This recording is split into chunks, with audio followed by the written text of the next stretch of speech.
All right, so now I am covering Ascensionist Teachings, Volume 3. So first I go over the problem of the first chooser. Let me narrate it first.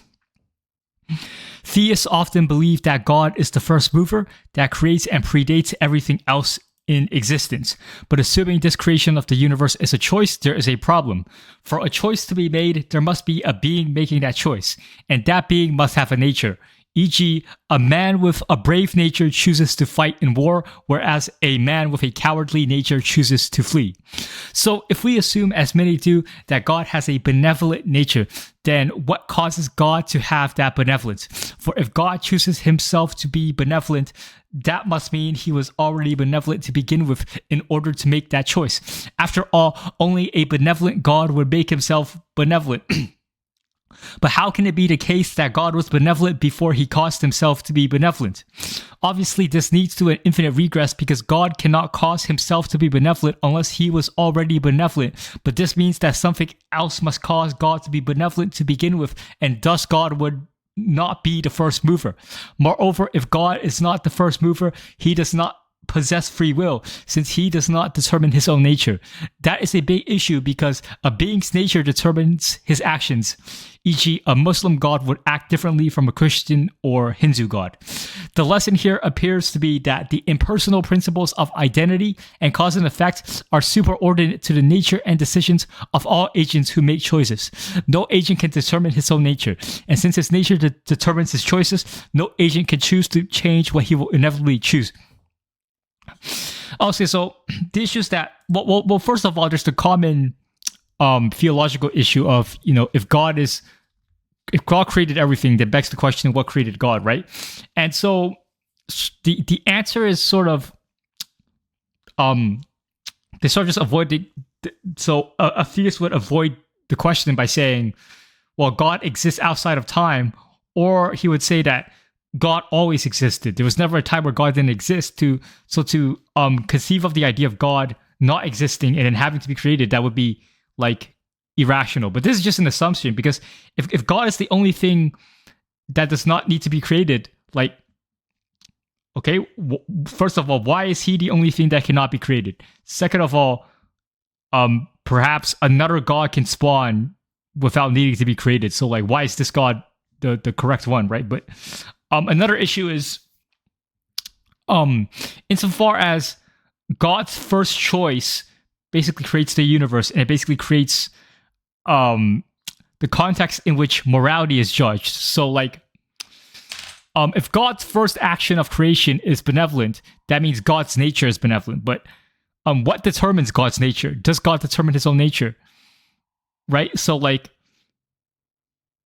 is the concept of benevolence determined by God, or is benevolence something that comes before God? This is an interesting question. Like, if God didn't exist, would benevolence exist? Well, for theists, this would be irrational question to ask. Like, you're not supposed to question the existence of God. God is just what has always existed and what will always define what truth is, right? But the argument that I'm making is that in order for God to make a conscious decision, well, his first conscious decision must have a nature, right? So that the nature of this decision must be benevolent, right? Because people will say God is benevolent. So what determines God to be benevolent? Because like, if God was always benevolent, that must mean there was some like pre-existing principle or some force that causes God to be benevolent. But how does God choose himself to be benevolent? If God makes the decision that I will be benevolent, he must be benevolent to begin with to make that decision, because only a benevolent God can make himself benevolent. So that means the nature of benevolence itself, that the concept of benevolence must precede God. So, well, this is a problem. It's like, okay, God makes the first choice, right? And this first choice is a benevolent action. But what determines that action to be benevolent? It must be the concept of benevolence itself, the concept of benevolence itself, which predates of this action, right? Otherwise, it's like, okay, so God is going to make his first choice. He doesn't know what benevolence is, but somehow his first action is benevolent, right? So how does that make sense? It just, Yeah, it just doesn't really make sense. I mean, I'm gonna dwell on this topic a bit because this is quite complicated and actually quite important. So look, here's the argument. God cannot cause himself to be benevolent unless he was already benevolent. But this means that something else must cause God to be benevolent to begin with, and thus God would not be the first mover. So how can God cause himself to be benevolent? Does he make the first choice? So if he makes the first choice without being benevolent, how can he make himself benevolent? Like, how can a non-benevolent God make himself benevolent?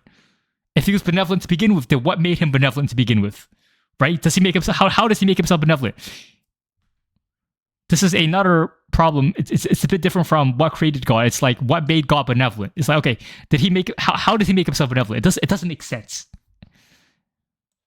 But I mean, none of this really matters because these theological debates are sort of fictional, anyways. But my point is that the nature of benevolence, I think the concept of benevolence is superordinate to even God. Like, if benevolence itself is a valid concept, then it would apply to God the same way it applies to humans. So it's not God that determines benevolence; it's the concept of benevolence itself. Now, you might say, potato, right? Because if you're already admitting to the belief of God, then God would create the concept of benevolence. This is just an assumption. Like, maybe it's actually the concept of benevolence that came before God, and therefore you can use the concept of benevolence to question God, right? So, I mean, think about it. The law of identity, A equals A. The law of identity sort of is more fundamental than God. Without the law of identity, then God wouldn't be comprehensible. God would be a contradiction, right? So the law of non-contradiction, right, actually precedes God. So you can, if you think about it logically, then then the very rational structure of the universe, the law of identity, as a corollary, the law of cause and effect, these things are more powerful than God. They pre-exist God, and they're more you can use these rational structures to criticize God. Now, how do we know this is true? We don't know. None of this really matters, to be honest. Now let's go back. Let's go to the next section. Religion as an unavoidable construct for humans. It is observed that throughout history, humans have always believed in religion. A religion can be defined as a paradigm of understanding the world based on faith-based premises. Yada yada. Okay, so you can read this yourself. Basically, if you have a value hierarchy, which means if you prefer some things over another, then that means you are more willing to sacrifice for some things over other things. So whatever it is that you're most willing to sacrifice for, that is your God. So whatever you place on top of your value hierarchy is functionally your God. It doesn't matter if you say you're an atheist, you worship something, whatever it is. Let me see if I'm missing anything. Yes, a religion can be defined as a paradigm of understanding the world based on faith-based premises. A religion also conventionally gives reasons behind life, i.e., a religion gives an explanation for the universe and a role of living things and a purpose for existing. To be a true atheist would not to have any faith-based claims and not to believe that there's any reason behind life or any real reason to live. Thus, I aver that everyone is actually religious, aside from a small minority of nihilists who perhaps have a low or non-existent will to live. Even secular humanists or whatever strange people claim they have faith-based axioms which cannot be objectively proven to be true. Thus, they are religious. Why ought you worship the bureaucracy? For your social democracy, a failed system. Why ought you believe in X over Y? To give any answer for such questions is to give a faith-based answer. Moreover, to believe God is to fundamentally put something at the top of your value hierarchy, and thus to worship it and to sacrifice all else for it. Thus, since people have value systems, whatever you value above all else is your God. So, let me go to this part. Exactly. Why ought you believe X over Y? So this question, this is both an epistemological question and a value judgment. In any case, it's a faith-based claim. So, first of all, we don't know anything for certain because our knowledge is based on sense data, and there's nothing. We don't have access to anything outside of our sense data to validate the sense data. So, we have information, but we don't have access to anything outside of the information that we have to know that our information is correct. So all epistemology is circular. So when you're saying something is true, that's a faith-based claim that you don't know for certain, so it's faith. So every truth claim is based on faith, and making a value judgment is basically a faith-based inclination. So basically everyone believes in some kind of faith, and everyone makes leaps of faith in that they are uncertain about things, and everyone worships something. So everyone is inevitably religious, even if they pretend like they're not. Now, let's go to the next portion. The imagined idea of superabundance. In this world, there are issues such as war and misery. Theoretically, if we achieve superabundance, we can minimize the occurrence of these outcomes. It would seem obvious that scarcity is the cause of war and violent conflicts because there are not enough resources for everyone to enjoy. People become rivals and engage in war. Sorry, hold on. Thus, if we imagine that we existed with superabundance rather than scarcity, then perhaps there would be less war. Presumably, there is a positive correlation between material wealth and happiness, such that if a person is wealthy enough, he will be happy, and if everyone is ultra healthy, then everyone will live in peace. But this seems wrong. First, it appears that misery is inextricable from consciousness itself. The law of diminishing and negative returns is an economic law. These, if you keep doing the same thing, eventually it loses its subjective value to you. Thus, you become miserable in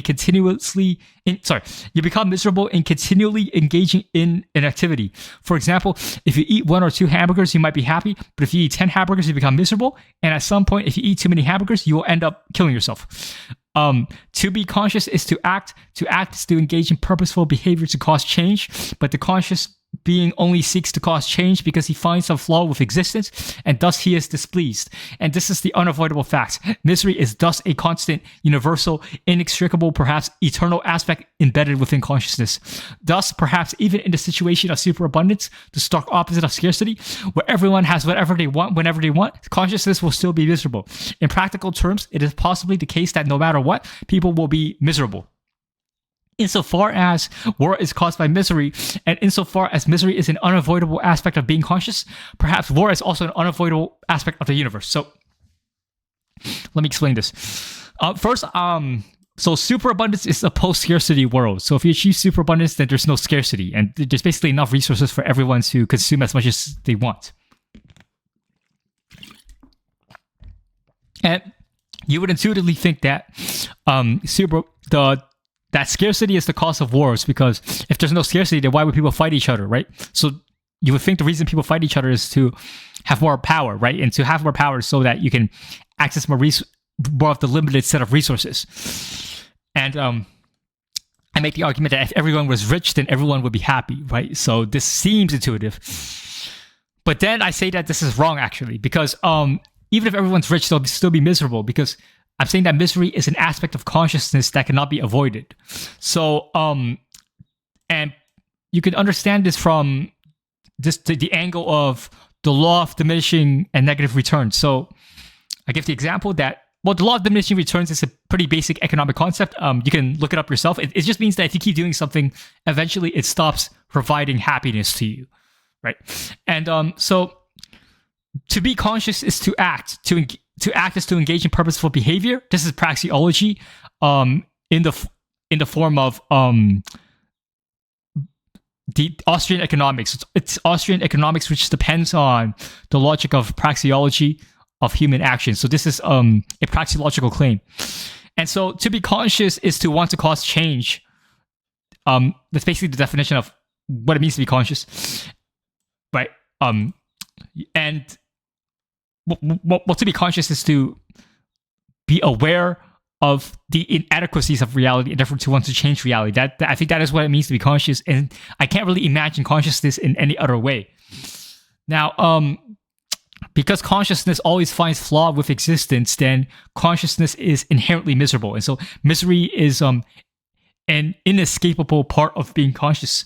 And so, perhaps even in a world of superabundance, where everyone has whatever they want, people might still be miserable, and perhaps that means warfare is miserable. Insofar that misery causes warfare, perhaps warfare is something that is unavoidable because of consciousness. And so, so building on that last section, the causal inevitability of the spirit of conquest.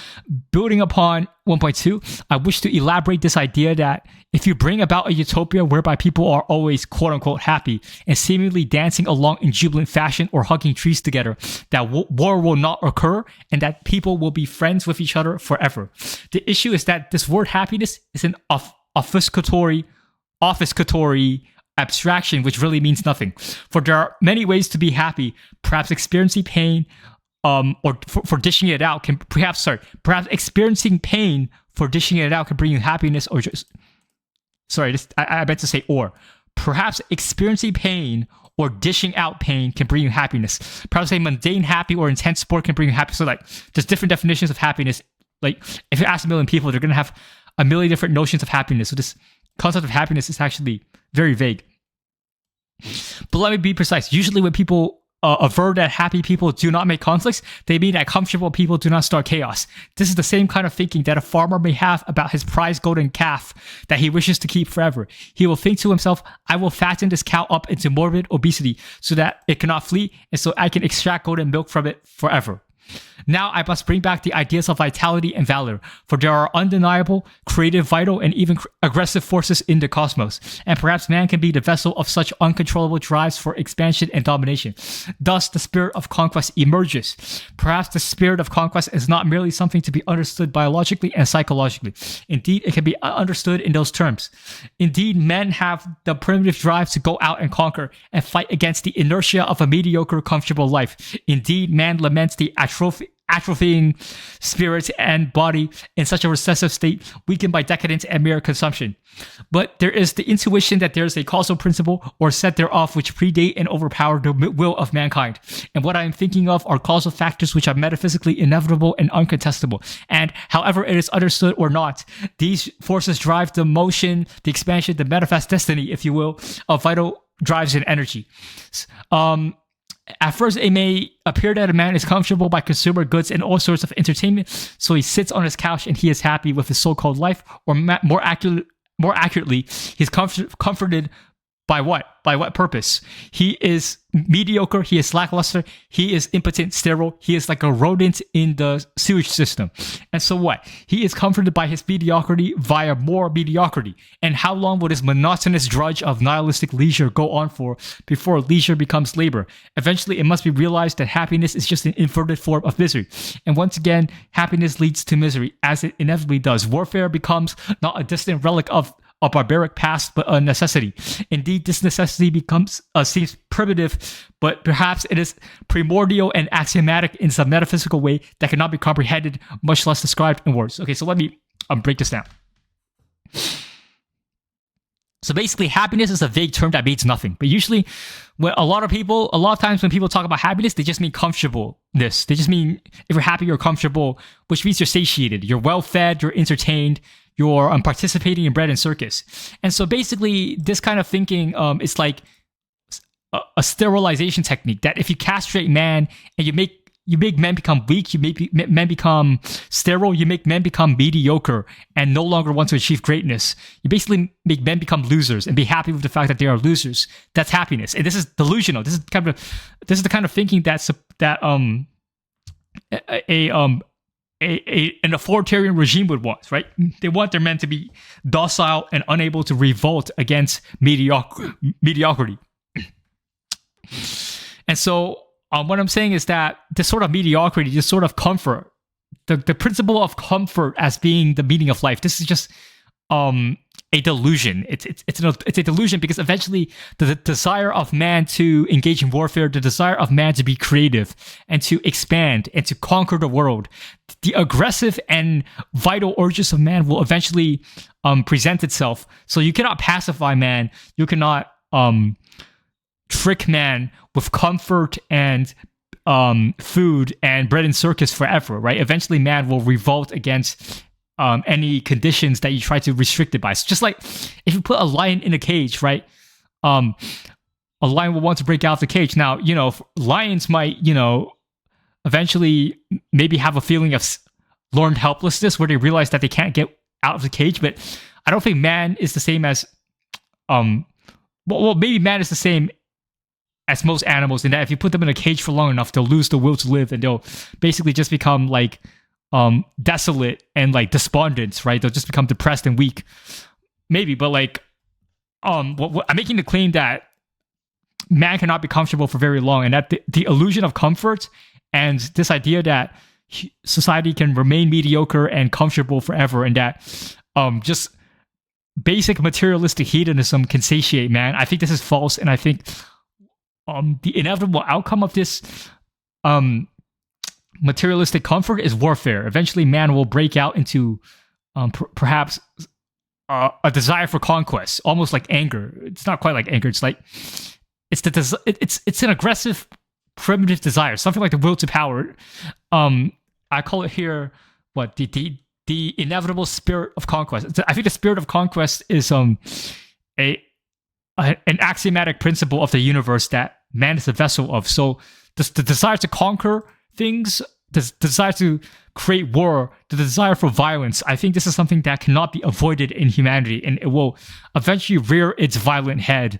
Even if you try to comfort man, you try to castrate man of his vital urges, it will not succeed in the long term. So anyways, good or bad as infantile emotional constructs.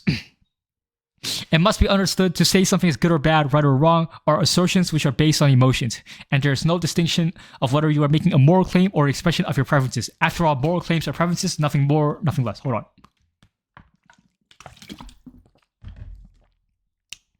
It can be observed that the baby does not provide a rational justification for his emotional outbursts. Wait, I'm going to adjust my mic.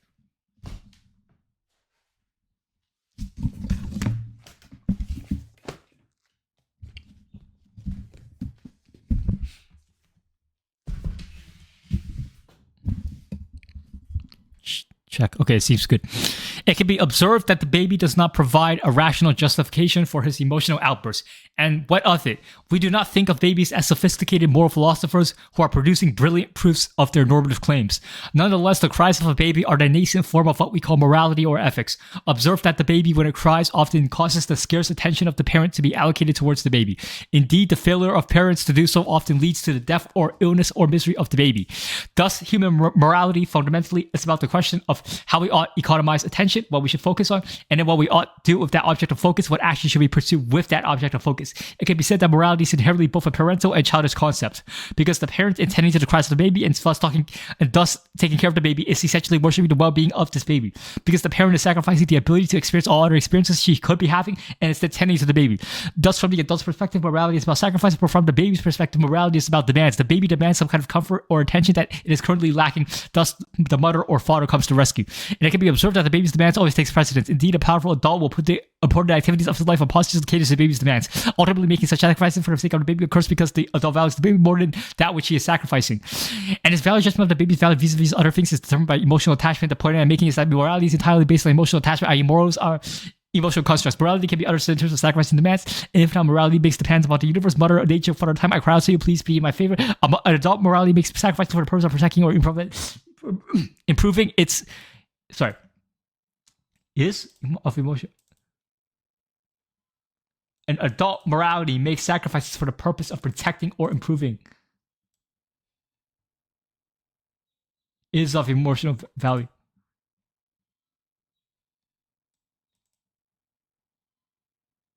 Oh, so I meant to say an adult morality which makes sacrifices for the purpose of protecting or improving something is of emotional value. Basically, morality is about appeal to emotion. Anyways, furthermore, it must be observed that the adult is just an infant with a larger brain. On one angle, you can avert that the only difference between an infant and an adult is a matter of time. For an infant, eventually becomes an adult, but the defining difference is a bigger brain. And while people typically avert that adults are a more mature version of infants, as the infant is the caterpillar, the adult is a butterfly, and that the purpose of a baby is to become his true and superior form, the adult. Now, I will collapse the categories of baby and adult into each other because you must understand that an adult is just a baby with a bigger brain. And as we mentioned prior, we do not intellectually take seriously the cries of a baby in the same way that we intellectually take seriously the normative propositions of an adult.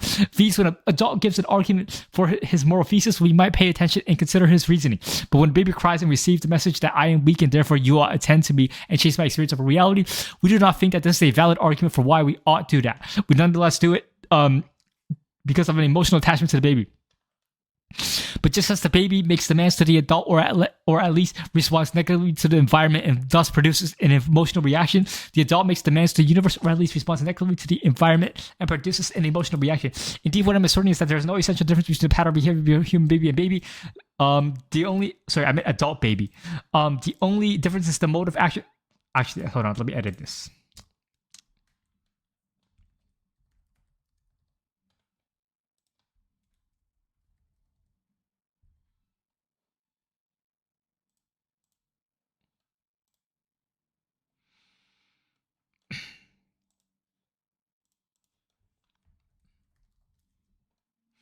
The only difference is the mode of action which leads to success in each case. The baby makes an emotional response, and this is a demand which is fulfilled by the adult. The adult has an emotional response, but he makes a sacrifice to the universe, which is either is or is not fulfilled by the universe. What's the point of that monologue? Well, I'm here to avert that the relationship between the baby and the adult is analogous to the relationship between the adult and the universe, just that the baby makes demands to the adult with a negative emotional outburst, and thus obtains fulfillment of these demands. The adult demands a change in the universe, and thus makes sacrifice to the universe for the purpose of attaining success, pursuing the change that he seeks. It can be understood that there's a subordinate and subordinate relation because the baby is subordinate dependent. The baby is the subordinate dependent on a superordinate adult for provisions to suffice his demands. Ditto relationship between the adult and the universe. But the unique aspect of the relationship between the adult and universe is that there is seemingly also a independent relationship. The adult is dependent on the universe to accept the sacrifices and to supply him the sufficient rewards for these sacrifices, but the universe is not dependent on the adult for its existence. Now it must be understood that the explanation above, which seems intuitive, is actually inaccurate, and that this entire chain of thought needs to be transcended. We can say that there's no subordinate or subordinate, no dependence or independence of any of these relations. So this is a matter of perspective. V's, you can say that the relationship between a parent and adult is symbiotic or mutually beneficial, and therefore neither of them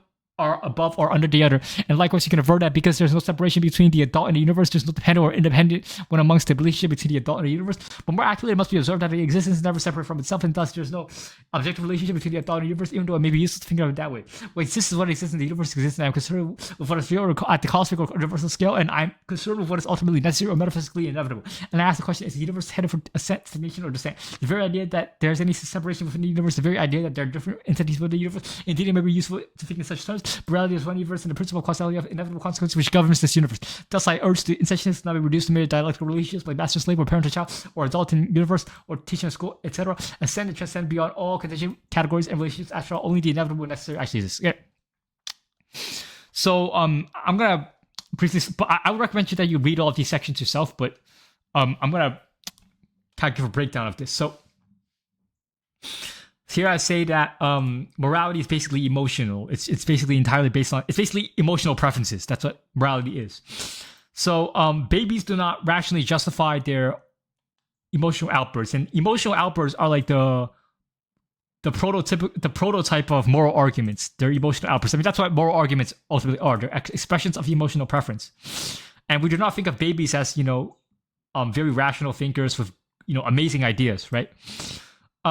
Nonetheless, the cries of a baby are a nascent form of what we call morality or ethics. So look, the purpose of the baby's actions, even if the baby isn't like aware of this, is that what he's doing is the baby is redirecting the scarce attention of the parent towards the baby.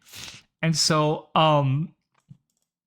basically if the baby fails to redirect the parent's attention towards it, and if the parent fails to respond, then basically the baby probably dies, right? So, yeah.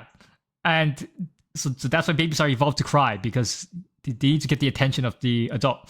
So human morality is about the question of how we ought economize attention, what we ought focus on, and what we ought do with the object of focus. So what should we do? So human morality is fundamentally about what you should spend your limited attention on. So morality is all about given that I have a limited amount of mental energy, and given that I can focus on a limited amount of things, what should I care about? That's what morality is. And because morality is fundamentally emotional, and morality is human morality is derived from the cries of a baby and the caretaking of an adult, then we know that, okay, what is the purpose of the cries of a baby? It's to economize attention, to redirect attention. So the cries of a baby are the originations of morality, and therefore morality is about what you should focus on. So if a baby's crying, you should focus on that, right? That's basically the proto moral argument that the baby is making. You should focus on me. And so, and then after you focus on the baby, then you ask, okay, what should I do with the baby? So should I feed it? Should I give it attention? Right. So, that's what morality is about. How should you focus your attention? And regarding the things that you're focusing your attention on, what should you do with those things? Now, see, so there's two moral perspectives you can say. The first is the baby's perspective, and the first is the first is the infantile perspective. The second is the adult perspective. So the infantile perspective is about demanding, right? The cries of the baby cries because it demands for attention and it demands for resources, and other things. And the adult morality, adult morality is about sacrifice. So baby morality is about demanding, and adult morality is about sacrificing. And then because the adult is sacrificing his time to take care of the baby.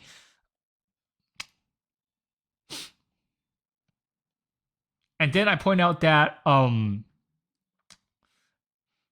the relationship between a baby and an adult is the same as the relationship between an adult and the universe. So just as the baby makes demands to the adult and waits for a reward, the adult makes a demand to the universe and waits for a reward. So, and then I say that all of these categories are irrelevant. So you can't separate existence from itself. So really, I already say above that babies and adults are the same thing, because adults are just babies with bigger brains. And it's just so it's actually wrong to think of adults as more rational or having more true conclusions than babies. Because just as a baby's irrational outbursts are entirely the products of emotions, an adult's rational arguments are actually just emotional outbursts, but disguised in more formalized language. So babies, adults, same thing. And I'm trying to say that none of these categories really matter. These are all contingent relationships, and so what really matters is the inevitable and the necessary. And the point is that babies and adults are the same category. The universe is not separate from itself. Existence is not separate from itself. So we need to be beyond these categories, and we need to be aligned with the inevitable rather than be aligned with the contingents. Now, okay, so on to the next section. The next section is the central banking system. The central banking system is a criminal organization whereby the deceitful banker steals from the productive people.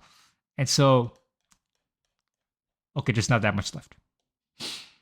Let's see. The banker prints counterfeit money unbacked by any real commodity and gives it to himself and his fellow corrupt allies. Thus, the corrupt elites enrich themselves at the expense of the productive public, because the thief is able to control the money printer and to give himself more financial buying power. The productive public is relatively impoverished to the extent that these thieves are enriched. The cost to the productive public as the result of this theft is inflation. The central banker steals money for himself and his cronies, and it spends the money. The central banker steals the commodities, goods, and services which he desires, and then the money is injected into the greater economy. What happens next is obvious: inflation, i.e., the cost of being stolen by central bankers. And then there will be Keynesians who are liars and pseudo-intellectuals who will attempt to defend the central bankers, and they will be ridiculed and debunked, because if their inflationary monetary policies were true, then all you have to do is create prosperity is to print enough money to make everyone a trillionaire. Of course, this leads to the collapse of counterfeit currency, fiat currency, and therefore an economic confusion, and thus I meant recession, and thus a significant impoverishment. The central bankers only get away with this large-scale theft because they have a monopoly on a monetary supply.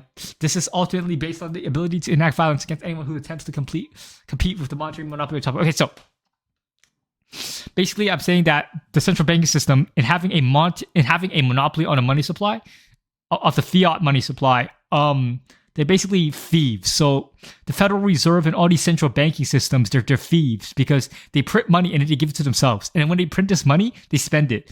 And so basically they get money for free. They are able to extract value from the productive people for free.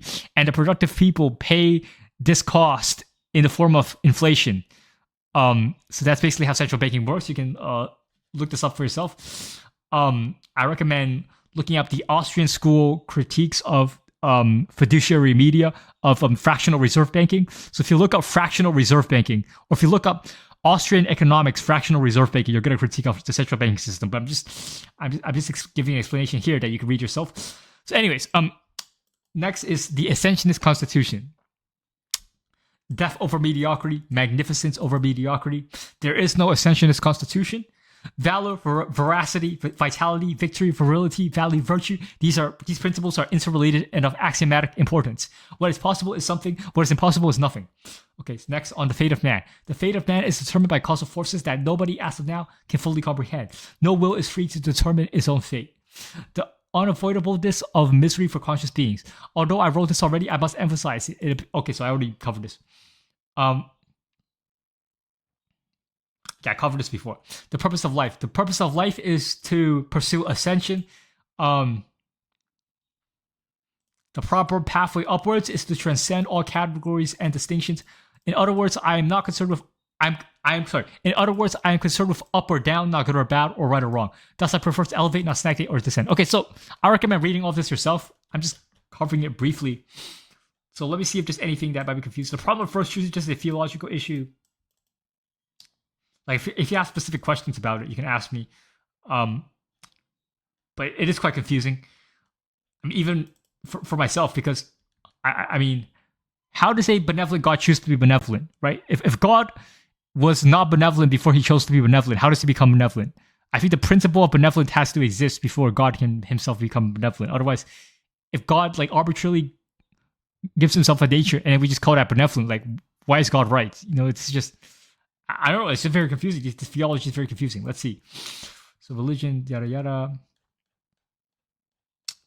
Yeah. So here, all of this exposition, it's interesting to think about. But the important takeaway is that categories don't really matter. All that matters is the inevitable. What's inevitable?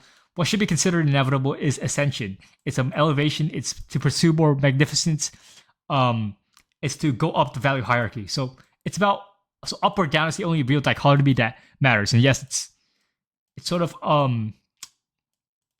fictional dichotomy, but nonetheless, the point is to be better, be greater than categories, and not be distracted by them. Anyways, so that is Ascensionist Teachings Volume 3. I recommend reading it for yourself. I recommend interpreting it yourself. And if you have any questions, you can just ask me in the comments. Or you can join my Discord server, which is in the bio of this YouTube channel. You can message me on Substack. And yeah, so yeah, my explanations will not be very good because I'm not just scripted. I'm just going off the dome. Yeah, on to the next.